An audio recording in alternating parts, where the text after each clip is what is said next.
Bienvenidos a Macro for Dummies. Bienvenidos a nuestra sección favorita del noticiero, Macro for Dummies, donde hablamos de la situación macroeconómica del país y el día de hoy tenemos a nuestra experta Mariana Sáchica para que nos cuente un poquito sobre un tema que nos preocupa a todos. Este es el alza del dólar y la depreciación del peso colombiano. Ahora, la pregunta que nos compete hoy es, ¿cuál puede ser el efecto sobre la balanza si el Banco de la República interviene cambiariamente hasta el punto de acabar con las reservas internacionales? Entonces, Mariana, bienvenida. Cuéntanos un poco a qué se refiere la balanza de pagos. Claro que sí, Francesca. Muchas gracias por la invitación. De hecho, la balanza de pagos se define como el registro que resume sistemáticamente las transacciones económicas de un país con el resto del mundo. De hecho, según el Banco de la República, la balanza de pagos de Colombia registra los flujos reales y financieros que el país intercambia con el resto de las economías del mundo. Y esta balanza precisamente se divide en dos cuentas, la cuenta corriente y la cuenta financiera.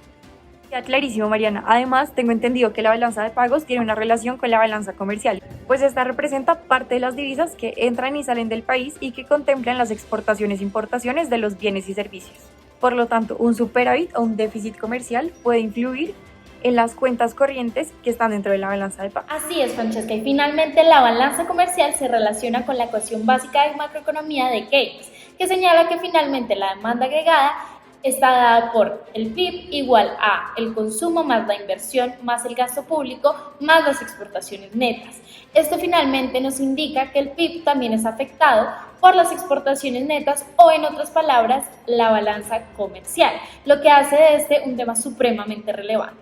Además, es que las importaciones y las exportaciones dependen de las divisas. A nivel mundial, una de las que más se usa es el dólar.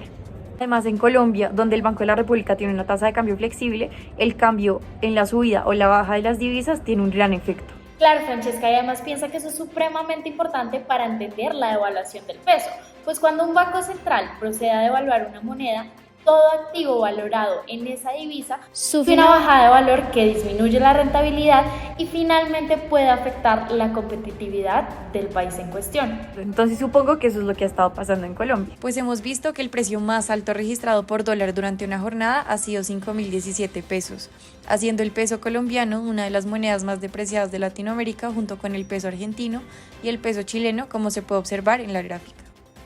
Exacto, y de hecho Bloomberg informó que los bonos de moneda local en Colombia han bajado un 24% desde que Gustavo Petro fue elegido presidente de este país. De hecho, la moneda se ha debilitado tanto que la depreciación ha alcanzado el 16,33% en lo que va corrido el año hasta octubre. Pero entonces, ¿qué se ha propuesto para mitigar los efectos negativos sobre la economía? Cuéntanos un poquito. Pues mira, finalmente son muchas las propuestas que se han hecho en torno a este tema, porque finalmente son muchos los sectores que están involucrados y muchas las formas en las que podríamos contribuir a que la economía se aliviara un poco. Digamos, están quienes podrían decir que unos ajustes y digamos unas declaraciones con respecto al tema minero energético podrían favorecer a que las empresas planeen hacer inversión en este sector y se genere un efecto de calma sobre la economía. Esta solución finalmente podría verse planteada a través de un modelo ISLM, donde vemos que al aumentar la inversión del sector minero energético se baja la tasa de interés y vemos de alguna forma ese efecto de calma. Por otro lado, algunos podrían argumentar que se deben favorecer las relaciones comerciales con otros países para así aumentar las exportaciones y asegurar finalmente la entrada de dólares, lo que podría aliviar de alguna forma la situación del país. Esto, digamos, se podría haber explicado a través de un modelo clásico de economía abierta, en donde si tomamos la ecuación de las exportaciones netas y aumentamos las exportaciones sobre las importaciones, se podría generar lo que conocemos como un superávit comercial que podría ser beneficioso. Son varias propuestas, pero la pregunta realmente es, ¿alguna de estas medidas va a ser suficiente? Pues Francesca, yo creo que tu pregunta es supremamente válida y pertinente porque realmente acabamos de ver unas opciones que de alguna manera sí alivian la economía, pero hasta qué punto estas atacan de raíz el problema que tenemos. Este es un problema que involucra muchos factores, como ya lo hemos dicho anteriormente. Entonces, aunque sí son medidas que de alguna manera alivian la economía, yo creo que debemos ver más allá de estos modelos.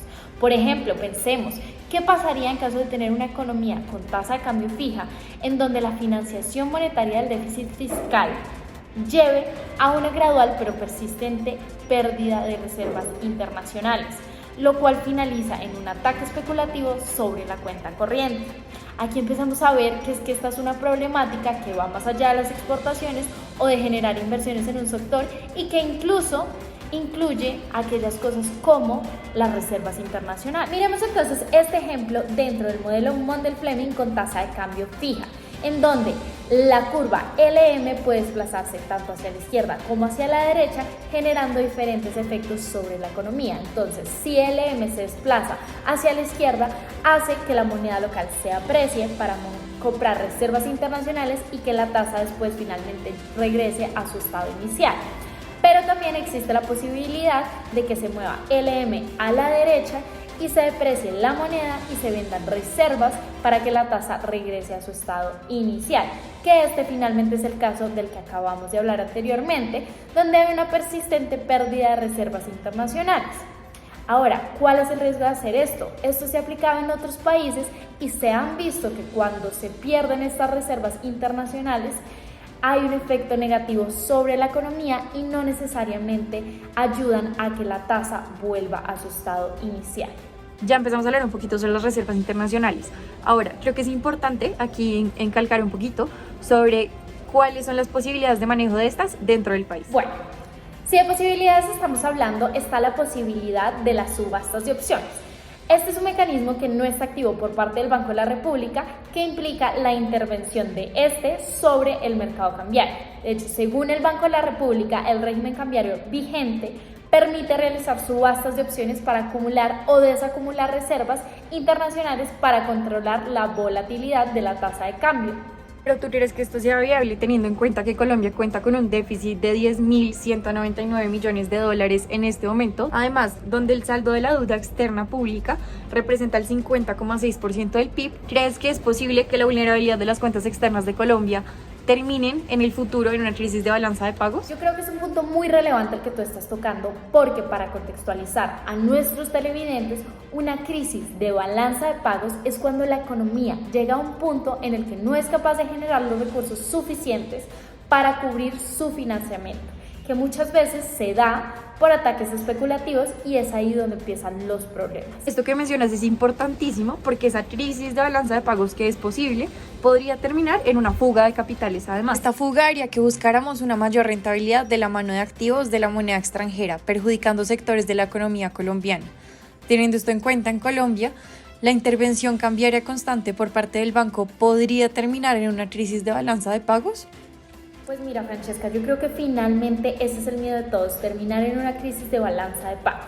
Y yo creo que finalmente podemos tomar ejemplos como Tailandia en el 97, o Brasil en el 89, o México en el 94, e incluso Chile recientemente, que nos han demostrado que comprar divisas para el país y presionar el tipo cambiario hacia arriba mientras el banco sigue vendiendo divisas, lo único que hace es acabar con las reservas inútilmente. Es más, es por esto que el director de investigaciones económicas del Bancolombia dice que es claro que en Colombia no se puede llevar a cabo esto, dado además que estamos tratando con un mercado internacional supremamente inestable e insostenible, por lo cual llego a la conclusión de que manipular las reservas internacionales no lograría contener las condiciones del mercado global y al contrario podría generar un efecto muy negativo para el país y una crisis de balanza de pagos.